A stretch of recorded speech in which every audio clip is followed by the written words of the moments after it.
E aí, galera, tudo bem? Eu sou o Denis e hoje a gente vai resolver a prova de Física do Enem, realizado hoje, dia 24 de janeiro de 2021, Enem 2020. Eu recebi a prova escaneada, então não vai estar assim, com a qualidade muito boa, as imagens ali, mas vai dar para a gente fazer tranquilamente, tudo bem? Espero que você curta. Se inscreva no canal aí. O nosso canal é esse aqui, www.youtube.com/física é fácil demais, e manda esse vídeo aí para a galera que você sabe que estava desesperada para ver essa resolução. Sempre tem alguma coisa ali, né? Tipo, às vezes um gabarito não vai bater e tal, isso pode acontecer. Às vezes o Enem ele dá algumas respostas com as quais muitos professores não concordam, isso acontece. Eu até dei uma olhada em alguns sites aqui para ver se o meu gabarito estava batendo. Alguns sites não postaram o gabarito de algumas das questões, mas eu vou postar o gabarito de todas aqui. Vou dar a cara a tapa. Se der alguma divergência, depois a gente vem e corrige nos comentários aí, tudo bem? Se você tiver alguma dúvida, depois deixa nos comentários aí qual é a sua dúvida e, na medida do possível, a gente vai trabalhando isso aí, tudo bem? Vamos lá. Lembrando que vou seguir aqui a prova rosa, tudo bem? Prova rosa. Vou seguir essa sequência da prova rosa que foi aqui enviada. Bom, vamos lá. Questão 92 da prova rosa. Há muitos mitos em relação a como se proteger de raios, cobrir espelhos e não pegar em facas, garfos, outros objetos metálicos, por exemplo. Mas, de fato, se houver uma tempestade com raios, alguns cuidados são importantes, como evitar ambientes abertos. Um bom abrigo para a proteção é o interior de um automóvel, desde que este não seja conversível. Qual o motivo físico da proteção fornecida pelos automóveis conforme citado no texto? Olha, existem vários mitos, né?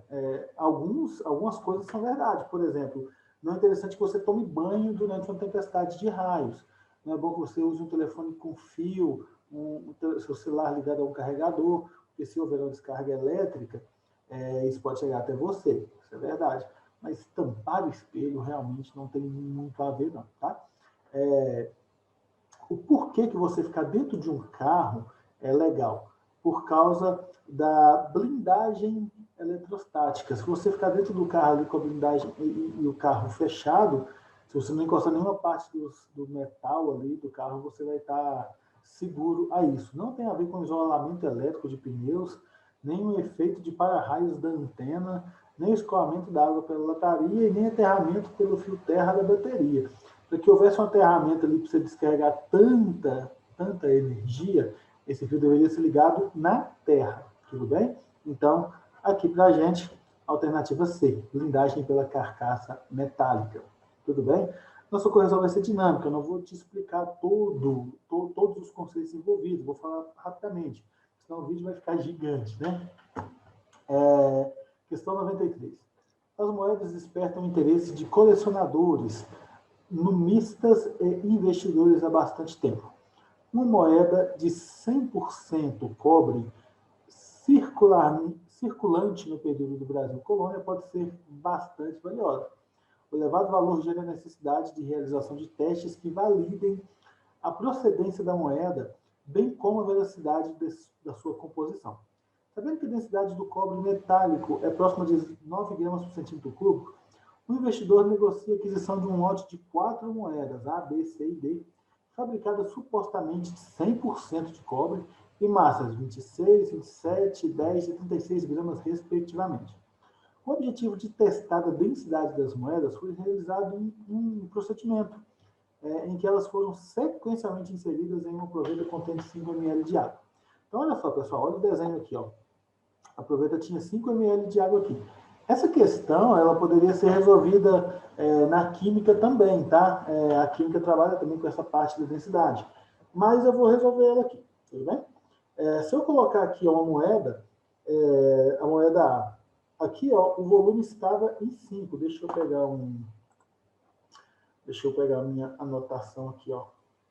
Olha só, o volume estava aqui, ó, no 5, certo? Aí, quando eu coloquei a A, o volume veio aqui, ó, para o 7. Então, do 5 para o 7, o volume dessa A aumentou em 2.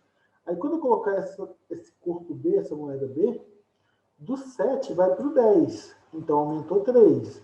Quando eu colocar o C, do 10 vai para o 12, aumentou 2. E quando eu colocar o D, do 12 vai para o 16. Então, aumentou 4. Tudo bem? Então, para isso, o que eu vou fazer? Vou fazer da seguinte forma. Olha só. A moeda A tem 26 gramas e 2 centímetros cúbicos, ou 2 ml. É a mesma coisa. A densidade dela é 13 gramas por centímetro cúbico. A moeda B, 27 gramas e volume 3 centímetros cúbicos, densidade 9 gramas por centímetro cúbico. A moeda C, 10 gramas e 2 centímetros cúbicos, 5 gramas por centímetro cúbico. E a moeda D, 36 gramas e 4 centímetros cúbicos, que vai dar 9 gramas por centímetro cúbico. Olha, densidade é massa sobre volume, tudo bem? Então, eu tenho aqui as moedas B e a moeda D como sendo as que têm a densidade próxima de 9 gramas por centímetro cúbico. Alternativa D, B e D, que é o que ele falou aqui, ó, cobre 9 centímetros cúbicos. Tudo bem? Vamos para a próxima. Os manuais do refrigerador apresentam a recomendação de que o equipamento não deve ser instalado próximo a fontes de calor, como fogão e aquecedores, ou em local onde incida diretamente a luz do sol. A instalação em local inadequado prejudica o funcionamento do refrigerador e aumenta o consumo de energia. O não atendimento dessa recomendação resulta em um aumento do consumo de energia. Por quê? Olha, essa aqui é uma das questões que eu não encontrei o gabarito dela na internet. Alguns sites não estavam dando o gabarito. Mas eu vou colocar aqui o que eu acho que é o mais correto aqui nessa situação. Bem, eu acho que é o mais correto aqui o seguinte. Olha, qual é a função de um refrigerador? É de retirar calor de dentro dele e jogar para fora. É isso que ele faz. Ele tem que tirar energia térmica do lado de dentro e jogar para fora. Isso ocorre através de um líquido refrigerante que passa ali dentro do refrigerador, e esse líquido vai jogar esse calor lá para o condensador, que é aquela parte de trás do refrigerador, onde o pessoal costuma colocar roupa molhada para secar durante a noite. Você deve ter feito isso, né? Eu já fiz demais. Então, quando o pessoal coloca aquela roupa ali, isso pode ajudar se a roupa estiver molhada. Por quê? Porque aí a água vai pegando o calor daquele condensador e vai evaporando mais rápido e vai retirando o calor mais rapidamente do refrigerador. Se a sua roupa já estiver seca, vai atrapalhar a troca de calor do condensador para o lado de fora. Tudo bem? Então, das alternativas aqui, olha, aqui eu achei por mais certa é a A. O fluxo de calor por condução no condensador sofre considerável redução. Por quê? Porque se você, olha só, fluxo de calor ele depende da diferença de temperatura, certo? Então, se bate sol ali próximo do condensador do refrigerador, aquela parte ali vai estar uma temperatura elevada. Então, o calor que viria ali de dentro da geladeira chega num ponto onde a temperatura está próxima, o fluxo de calor é menor. Se ele está num lugar onde a temperatura externa é menor, então eu tenho o meu condensador uma temperatura e o ambiente uma temperatura menor, se a diferença de temperatura é maior, o fluxo de calor é facilitado, certo? A formulinha do fluxo de calor é aquela K vezes A vezes diferença de temperatura, delta θ, dividido pela espessura. Então, olha, a temperatura da substância refrigerante no interior do condensador diminui mais rapidamente? Não tem nem possibilidade. O fluxo de calor promove significativa elevação da temperatura do interior do refrigerador? Também não, porque na verdade é o contrário que tem que acontecer, né? A liquefação da substância refrigerante no condensador exige mais trabalho. No compressor, olha, eu também acho que não. E as correntes de convecção nas proximidades do condensador ocorrem com maior dificuldade. Então, essa aqui, a letra E também, ela seria bem possível, tá? A letra E também seria bem possível. As correntes de convecção nas proximidades do condensador ocorrerem com maior dificuldade, porque aí o que acontece? O ar ali, ele não vai ter uma diferença de temperatura para que ocorra a circulação. E uma das coisas que é legal ter é justamente a circulação de ar, para que o ar vá passando pelo condensador e vá trocando. Então, olha, o fluxo de calor por condução no condensador, porque o condensador ele é sólido, ele vai perder calor por condensação. Ele sofre considerável redução e as correntes de convecção nas proximidades do condensador ocorrem com maior dificuldade. Olha, eu fiquei muito dividido nessa aqui, sério, entre a A e a letra E. Estou jogando a A aqui, mas é bem provável também que seja a E. As outras aqui, não. Então, eu até entendo o pessoal desses sites não terem colocado o gabarito dessa questão, porque ela ficou muito dúbia mesmo, tudo bem? Mas eu vou colocar a letra A aqui, para não falar que eu não coloquei nada. Lembrando que eu imagino também que a letra E, para mim, e fisicamente falando, as duas alternativas respondem à questão. Para mim, as duas respondem. O fluxo de calor por condução sofre considerável redução e as correntes de convecção nas proximidades ocorrem com maior dificuldade. Para mim, as duas respondem. Tudo bem? Fique bem claro isso. Bom, vamos para a próxima. 96. Um mergulhador fica preso ao explorar uma caverna no oceano. Dentro da caverna formou-se um bolsão de ar, como mostrado na figura, onde o mergulhador se abrigou. Durante o resgate, para evitar danos ao seu organismo, foi necessário que o mergulhador passasse por um processo de descompressão antes de retornar à superfície, para que seu corpo ficasse novamente sob pressão atmosférica.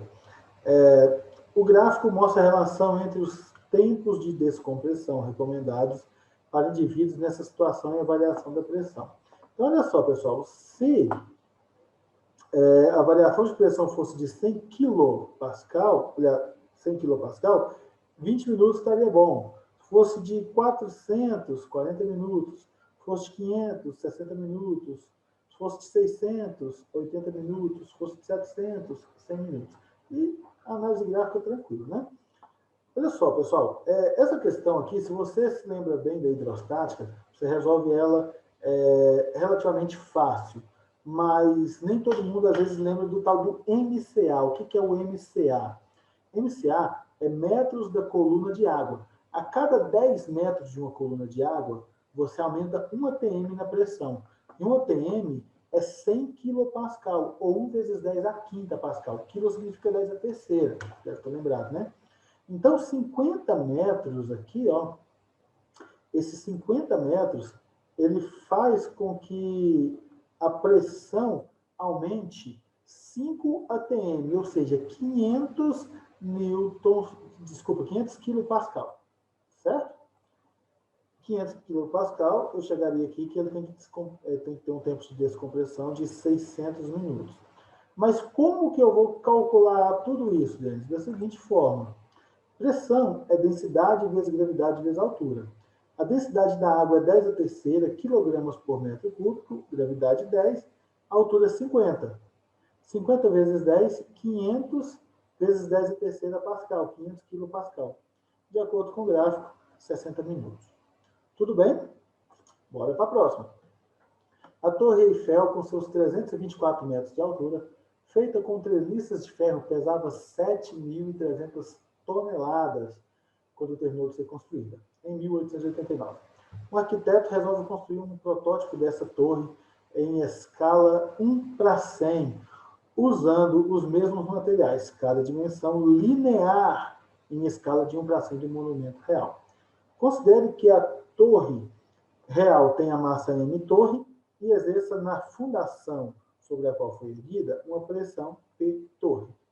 O modelo construído pelo arquiteto terá uma massa M modelo e exercerá uma pressão P modelo. Como a pressão exercida pela torre se compara com a pressão exercida pelo protótipo, ou seja, qual é a razão? P torre sobre P modelo. Utilizando aqui, galera, um conceito muito utilizado na geografia, né? Alô, Éder. Éder é um professor de geografia, amigo que a gente sempre fala sobre questões, quando tem uma interface aí de geografia e física e tal. Ele tem um blog de geografia muito da hora, depois eu vou até deixar o link do blog dele aqui depois, para vocês darem uma olhada. Olha aqui, galera, uma escala de 1 para 100 significa que 1 do protótipo corresponde a 100 do real, certo? Agora, uma coisa interessante, quando eu falar, por exemplo, de volume é eu pegar uma dimensão e elevar ela ao cubo, porque um lado vezes o outro. Pensa no cubo, é A ao cubo. Quando eu falar de área, eu estou falando de dimensão ao quadrado. Que fique claro isso, beleza? Então, vamos lá. Volume, dimensão ao cubo, área, dimensão ao quadrado. Então, olha só, a torre, segundo enunciado, 7.300 toneladas, e eu vou falar que a área da base é A. Se eu for calcular a pressão para essa torre, eu fazer a relação entre força e área. Se a massa é 7.300 toneladas, a força feita sobre a base é justamente o peso dessa torre. Peso é massa vezes gravidade. 7.300 toneladas, 7.300 vezes 10 é terceira, toneladas em 1.000 quilogramas, vezes a gravidade, dividido pela área. Já o modelo, olha só, pensa comigo. Se a escala de 1 para 100, significa que para o modelo, eu tenho que dividir por 100 para cada dimensão. Só que, como o volume é dimensão ao cubo, e o volume está intimamente ligado com a massa, porque densidade é massa sobre volume, então a massa desse modelo aqui vai ser eu pegar 7.300 toneladas e dividir por 10 a sexta. Dividir por 10 a sexta é a mesma coisa que multiplicar por 10 elevado a menos 6. Por quê? Porque eu peguei a dimensão e elevei ao cubo. A relação entre a torre e o modelo é de 10 ao quadrado. 10 ao quadrado ao cubo, 10 elevado a sexta. Quando eu vou fazer a área da base, é a mesma coisa. É eu pegar o A e dividir por 10 a quarta, mas como a base é só em 2 dimensões, é área, dimensão ao quadrado. Então, isso aqui vai ficar, ó, a massa desse negócio aqui vai ser 7.300 toneladas vezes 10 a menos 6, ou seja, 7.300 vezes 10 a terceira, vezes 10 a menos 6, e a área vai ser área vezes 10 a menos 4. Como eu quero saber a pressão da torre dividido pela pressão do modelo, eu pegar essa fração e multiplicar por essa aqui invertida, ó. Eu peguei essa primeira fração, tá ela aqui, ó. A segunda invertida tá aqui, ó. Essa aqui invertida. Olha só, 7.300 vezes 10 a terceira G, corto em cima e embaixo, corto o A em cima e embaixo, sobrou 10 a menos 4 dividido por 10 a menos 6, o que dá 10 ao quadrado. Beleza? Alternativa C. Vamos para frente. Parece que a câmera está cortando um pouco aqui, né? Deixa eu baixar um pouquinho aqui. Melhorou. Vamos lá. Herschel, em 1880, começou a escrever sobre a condensação da luz solar no foco de uma lente e queria verificar de que maneira os raios coloridos contribuem para o aquecimento. Para isso, ele projetou sobre um anteparo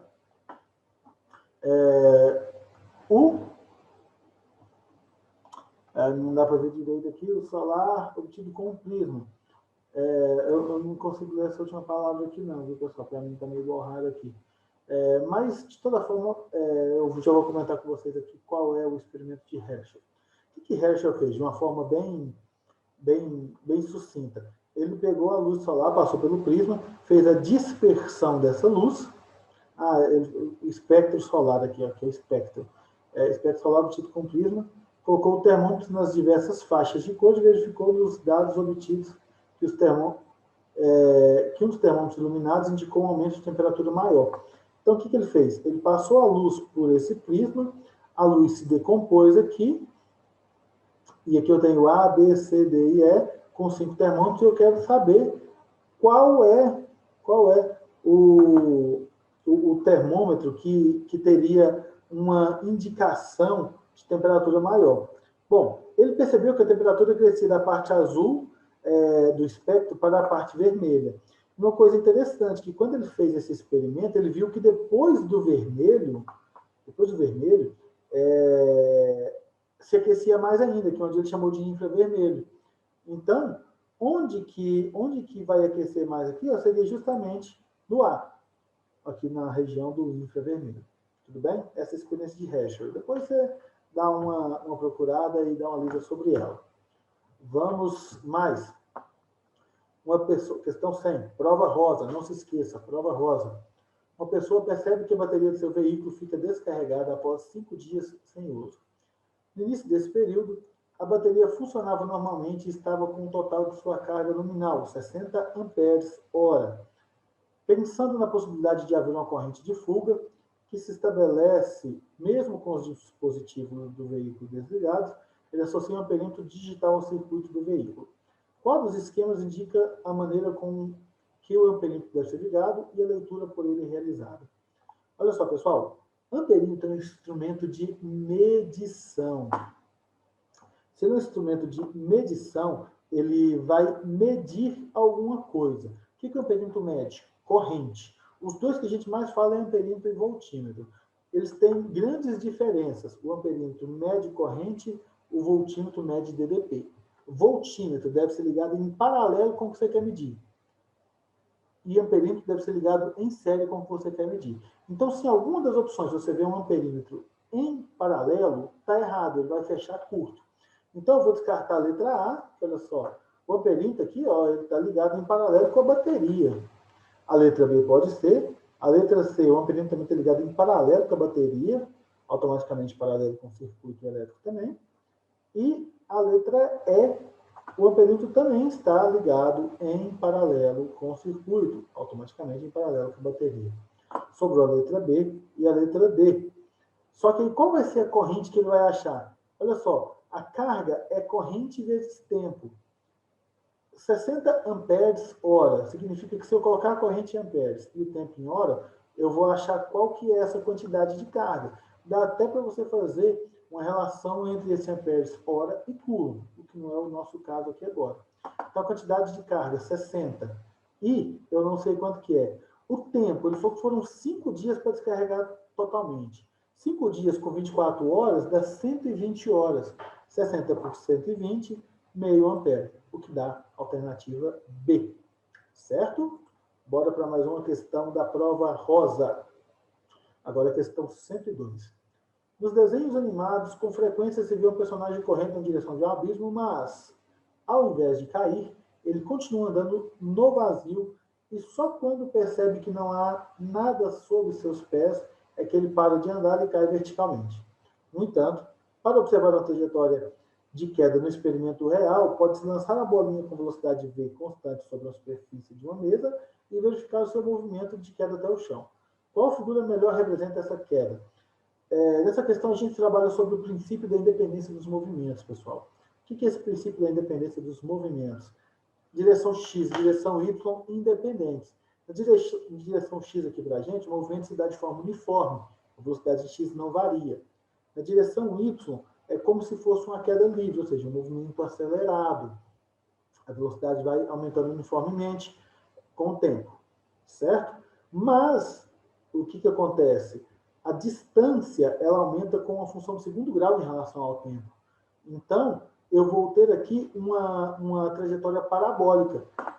Não pode ser justamente a letra A, porque ele falou no enunciado que não é a letra A. Não pode ser a letra C também, que ele falou, é a mesma coisa que ele falou da letra A, né? A gente sobraria com a B, a D e a E. Mas como eu já sei que é uma parábola, e como a gravidade vai ser positiva de acordo com o nosso referencial, vou adotar o referencial para baixo, se uma concavidade, adoto para baixo também, porque eu estou adotando o referencial para baixo, concavidade para baixo também, o que daria para a gente aqui a letra D. Tudo bem? E mesmo que talvez você não se lembrasse disso aqui, de todas essas explicações que eu falei, toda vez que você fala sobre lançamento horizontal, você vê esse desenho da letra D aqui. Isso é bem comum. Beleza? Bora para frente. Dois engenheiros estão verificando se uma cavidade perfurada no solo está de acordo com o planejamento de uma obra. cuja profundidade requerida é de 30 metros. O teste é feito por um dispositivo denominado oscilador de áudio de frequência variável, que permite relacionar a profundidade com os valores de frequência de duas ressonâncias consecutivas, assim como em um tubo sonoro fechado. A menor frequência de ressonância que o aparelho mediu foi 135 Hz. Considerando que a velocidade do som dentro da cavidade perfurada é de 360 metros por segundo, se a profundidade estiver correta, qual vai ser o valor da próxima frequência? Pessoal, uma questão muito legal de tubos sonoros. Ele me deu o comprimento do tubo, que é 30. Eu sei que é um tubo fechado, porque se eu estou fazendo um buraco, lá no fundo dele é fechado.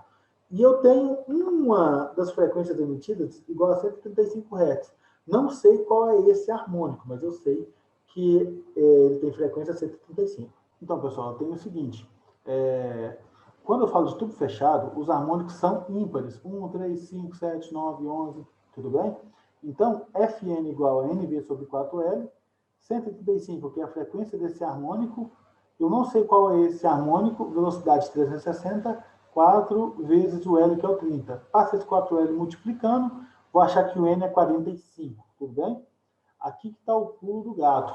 Se você não se lembrar que no tubo fechado os harmônicos são ímpares, você vai aqui e coloca 46. Eu até tinha colocado no início 46, aí me lembrei que era tubo fechado. Aí opa, quase que eu errei essa questão, hein? Brincadeira. Mas olha só, você vem aqui e coloca 47, usa essa mesma fórmula aqui, 47 vezes 360, 4 vezes o comprimento, 141 Hz. Tudo bem? Vamos para a próxima.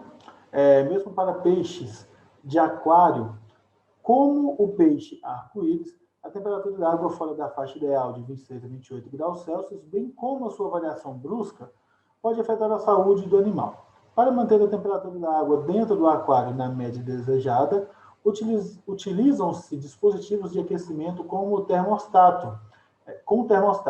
Por exemplo, para um aquário de 50 litros, pode utilizar um sistema de aquecimento de 50 watts, otimizado para suprir sua taxa de resfriamento. Essa taxa pode ser considerada praticamente constante, já que a temperatura externa do aquário é mantida pelas estufas. Utilize para a água o calor específico 4 kJ por quilograma Kelvin e a densidade 1 kg por litro. Se o sistema de aquecimento for desligado por 1 hora, qual o valor mais próximo para a redução da temperatura de água do aquário? Bom, olha só, pessoal. O que acontece? Potência é energia pelo tempo. E no caso da energia térmica, energia é aquele Q do Quimacete, está lembrado? M vezes C vezes delta teta. Então, olha só. Eu tenho uma potência de 50 watts, eu tenho massa de 50 kg, porque eu tenho 50 litros, e ele me deu densidade de 1 kg para cada litro. No caso da água, a gente sabe isso de cor, né? E a capacidade, e o calor sensível da água, 4.000 joules por quilograma grau Celsius. Denis, aqui ele tinha falado por Kelvin. Pois é, mas quando eu falo de variação de temperatura para Celsius e para Kelvin, dá na mesma.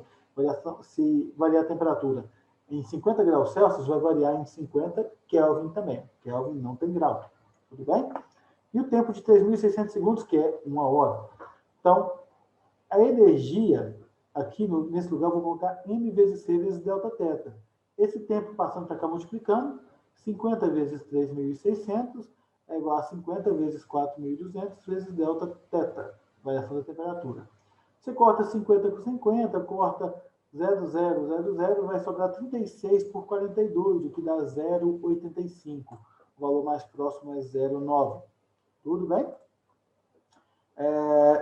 Em uma usina geradora de energia elétrica, seja através de uma queda d'água ou através de vapor sob pressão, as pás do gerador são postas a girar. O movimento relativo de um ímã em relação a um conjunto de bobinas produz um fluxo magnético variável através delas, gerando uma diferença de potencial em seus terminais. Durante o funcionamento de um dos geradores, o operador da usina percebeu que houve um aumento inesperado da diferença de potencial elétrico nos terminais das bobinas. Nessa situação, o aumento do módulo da diferença de potencial obtida nos terminais das bobinas resulta do aumento de quê, hein? Letra A. Intervalo de tempo em que as bobinas ficam imersas no campo magnético externo por meio de diminuição de velocidade no eixo de rotação do gerador. Letra B, fluxo magnético através das bobinas por meio de um aumento em sua área interna exposta ao campo magnético aplicado. Letra C, intensidade do campo magnético no qual as bobinas estão imersas por meio de uma aplicação de campos magnéticos mais intensos. Letra D, rapidez com que o fluxo magnético varia através das bobinas por meio de um aumento em sua velocidade angular. Letra E, resistência interna do condutor que constitui as bobinas por meio de um aumento na espessura dos terminais. Olha só, quando eu falo de DDP induzida, ela é a variação do fluxo pela variação do tempo. Quanto mais rápido essas bobinas giram, maior é a variação do fluxo num menor intervalo de tempo. Tudo bem? Então, para que a DDP aumente, numa situação dessa que ele me descreveu aqui, eu não estou... Se eu aumentar o intervalo de tempo que as bobinas ficam imersas lá, na verdade, eu vou diminuir essa DDP. Bom, se são ímãs, se está tudo dentro do usina ali, esses ímãs eles não vão variar o seu fluxo magnético, aliás, não vão variar o seu campo magnético, tudo bem? Então, o que ficaria aqui o mais certinho mesmo é a letra D. Rapidez com a qual o fluxo magnético varia através das bobinas por meio de um aumento de sua velocidade. Inclusive, por isso que as hidrelétricas têm uma altura muito grande, para que a água armazene energia potencial, quando ela descer, a altura de queda faça com que a turbina gire mais rapidamente. Tudo bem? Vamos para mais uma. Estamos chegando no final, hein? Chegando no final. Um estudante tem uma fonte de tensão concorrente contínua que opera em tensão fixa de 12 volts. Como precisa alimentar equipamentos que operam em tensões menores, ele emprega 4 resistores de 100 ohms para construir um divisor de tensão. Obtém-se esse divisor associando os resistores, como exibido na figura. Os aparelhos podem ser ligados entre os pontos A, B, C e D e E, dependendo da tensão especificada. Um equipamento que opera em 9 volts com resistência interna de 10 kΩ, 10.000 ohms, ele tem um equipamento desse e quer ligar. Em quais desses pontos ele vai ter que ligar? Olha só, pessoal, se esse equipamento tem 9 volts e tem ele opera com 9 volts e com resistência interna de 10 kΩ, U igual a RI. 9 volts, resistência 10 kg, 10 vezes 10 a terceira vezes I, 9 por 10 é 0,9, dividido por 10 a terceira, 0,9 vezes 10 a menos 3. 10 a menos 3 é um milli, tudo bem? Então, a corrente é 0,9 miliamperes. Agora, olha só que legal. Como os resistores são todos iguais, a propriedade da associação em série é que a tensão se divide igualmente. A tensão se dividindo igualmente, eu tenho que, se eu tenho 12 volts no total, eu saio de 3 em 3 aqui para cada, tudo bem? 3 volts aqui, aqui e aqui. Então, se eu quiser 9 volts, eu posso ligar, por exemplo, igual fala na letra D. A letra D aqui, ó. Entre os pontos B e E, e a corrente 0,9 miliamperes. Entre os pontos B e E, ele estará sujeito a uma tensão de 9 volts, e a corrente nele será de 0,9 miliamperes. Beleza? Bora para frente. Essa questão aqui foi uma questão muito legal. Eu acho que é a segunda mais legal da prova. Daqui a pouco chega na minha preferida, top. Mas essa questão aqui foi muito legal, porque você tinha que pensar um pouquinho a mais nela, não era só sair resolvendo o negócio, não. Então, vamos lá. Olha só. Você foi contratado para sincronizar os 4 semáforos de uma avenida, indicados pelas letras O, A, B e C. Acho que todo mundo que dirige tem raiva desse negócio, né, cara? Você vai no semáforo e quando você chegando no outro, ele fecha. E não sincroniza tudo, né? Mas, vamos lá. Os semáforos estão separados por uma distância de 500 metros. Segundo os dados estatísticos da Companhia Controladora de Trânsito, um veículo que está inicialmente parado no semáforo O, tipicamente parte com aceleração de 1 metro por segundo ao quadrado até atingir 20 metros por segundo, 72 km por hora. A partir daí, ele segue com velocidade constante. Você deve ajustar os semáforos A, B e C, de modo que eles mudem para a cor verde quando o veículo estiver a 100 metros de cruzar eles. Certo? Considerando essas informações, quais são os tempos que eu vou ter que achar aqui? O tempo para que o semáforo A, B e C abram a partir da abertura do semáforo O. Então, olha só para você ver. Eu fiz um esqueminha aqui, ó, para te mostrar. Seguinte, partindo do O, o cara vai ter que sair aqui, deixa eu pegar a minha anotação aqui. Partindo desse O aqui, ó, o cara vai ter que vir aqui, ó, ele parte com velocidade inicial 0, aceleração de 1 metro por segundo ao quadrado, e ele tem 400 metros para percorrer. Só que tem um negócio, ele acelera até chegar a 20 metros por segundo, que é 72 km por hora. A partir disso, ele vai com velocidade constante. Então, deixa eu ver qual vai ser a distância que ele vai percorrer até que ele atinja essa velocidade de 20 metros por segundo. Eu não posso pegar e usar a função horária dos espaços aqui. Então, eu não sei quanto que ele vai percorrer até chegar lá, não tem como eu usar ela por enquanto, não. Então, V quadrado é igual a V0 ao quadrado mais 2A delta S. Eu coloquei D aqui para facilitar, você pode colocar o D também, né? O V0 é 0, ele vai atingir velocidade de 20 metros por segundo com aceleração 1. Ele vai percorrer para isso, pessoal, 200 metros. Só que daqui até o semáforo A tem 500 metros. Só que o semáforo tem que abrir aqui, ó, quando ele tiver a 100 metros do A. Ou seja, nessa aceleração aqui, ele percorreu 200 metros. Mas ainda faltam 200 metros para a hora que o semáforo tem que abrir. Só que a partir daqui, ó, ele já vai com velocidade constante. Aí eu já posso usar a funçãozinha lá, a equaçãozinha da velocidade. V é igual a delta S sobre delta T, ou distância pelo tempo. Então, ele tem que andar 200 metros a uma velocidade de 20 metros por segundo. Ele vai gastar para isso aqui 10 segundos. Nessa primeira parte, ele já gastou 20 segundos. Por quê? Porque a velocidade dele final foi 20, ele estava com velocidade inicial 0, e ele tinha aceleração 1. Então, ele gasta 20 segundos aqui. Mais os 10 para percorrer os 200 metros que faltam, para essa primeira parte vai ter se passado 30 segundos. A partir daqui fica mais fácil, porque ele vem sempre com velocidade constante de 20 metros por segundo e ele tem que percorrer 500 metros em cada uma delas. Porque daqui, ó, do A até onde o semáforo tem que abrir, tem 400. Mas tem esses outros 100 que estavam para trás aqui. E acontece a mesma coisa daqui para cá. Então, ele tem que percorrer 500 metros com velocidade de 20 metros por segundo. Então, ele gasta 25 segundos aqui e depois 25 segundos aqui. É a mesma conta. Então, ele abre. Então, a partir de O, o primeiro semáforo tem que abrir com 30 segundos, depois mais 25, 55, e depois mais 25, 80. Beleza, galera? Alternativa D. Questão 130.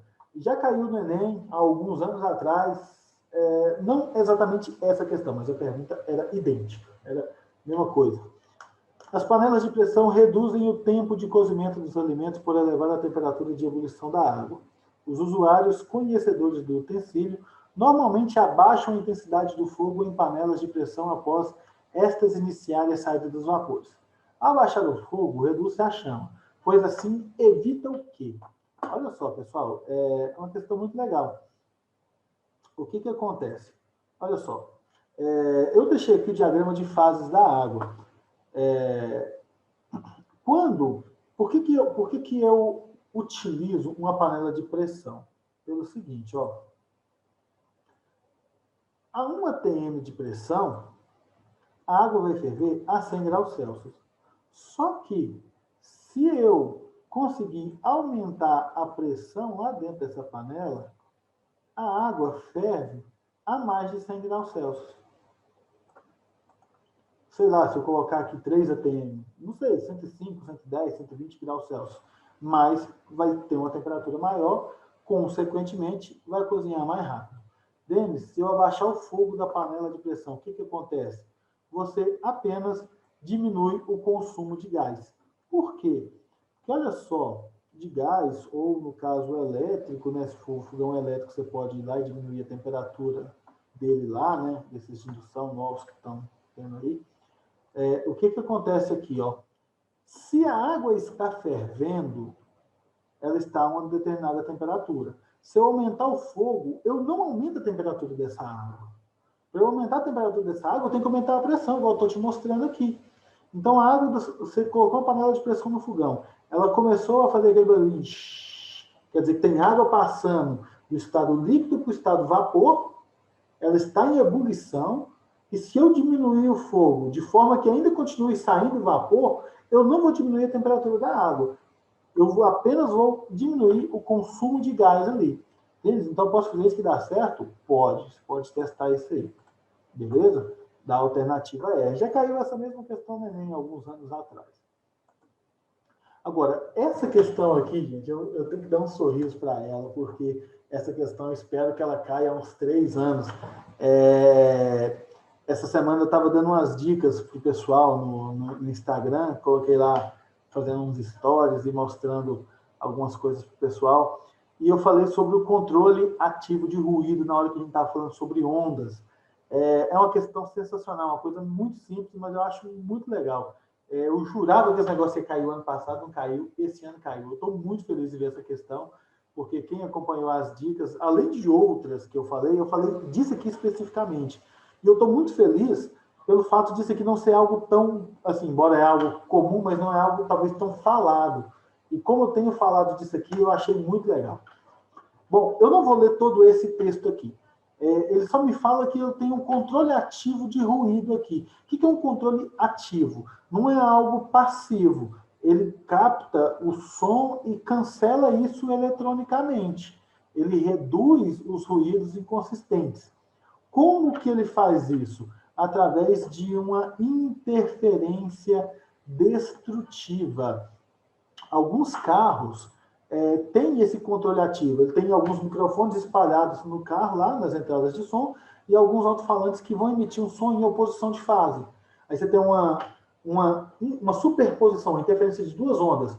Em oposição de fase, eu tenho interferência destrutiva. Se as ondas forem iguais, com as mesmas amplitudes, a interferência destrutiva total. Beleza? Eu falei disso essa semana. Se você pegou as dicas dessa semana, você se deu bem, hein? Eu achei essa questão muito legal, fiquei muito feliz de ver ela. E de haver, desculpa aos professores de gramática, viu? De haver.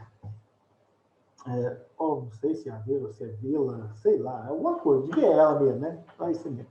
E, por último, a última questão da prova rosa, 134, também já caiu algo bem parecido com isso aqui no Enem. Ele mostra o gatinho aí se esfregando lá e depois ele fica todo arrepiado, fala que odeia eletricidade estática. O que acontece? Isso aqui é um tipo de eletrização. Eu tenho eletrização por atrito, por contato e por indução. O atrito é quando você esfrega dois corpos e transfere carga elétrica de um para outro. O princípio básico é que não se movem prótons, apenas se movem elétrons. Porque próton, eu até brinco, é como se fosse a identidade do átomo. Você não pode passar próton de um átomo para o outro aqui, porque senão você vai estar fazendo uma fissão ou uma fusão nuclear, o que não é o nosso caso aqui na eletrização.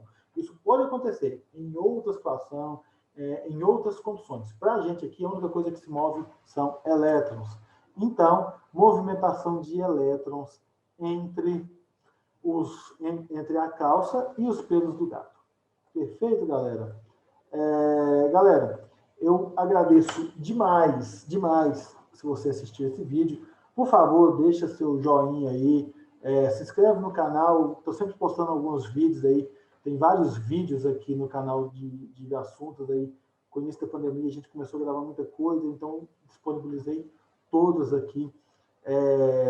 E se você tiver alguma dúvida aí em relação a alguma coisa, deixa nos comentários que a gente vai falando aí, tudo bem? Eu estou nas redes sociais, se você quiser alguma coisa também, é só me encontrar aí, Denis Cândido Monteiro, tudo bem? Muito obrigado, novamente, se inscreve, manda esse vídeo para o pessoal aí que você conhece, e tamo junto. Valeu!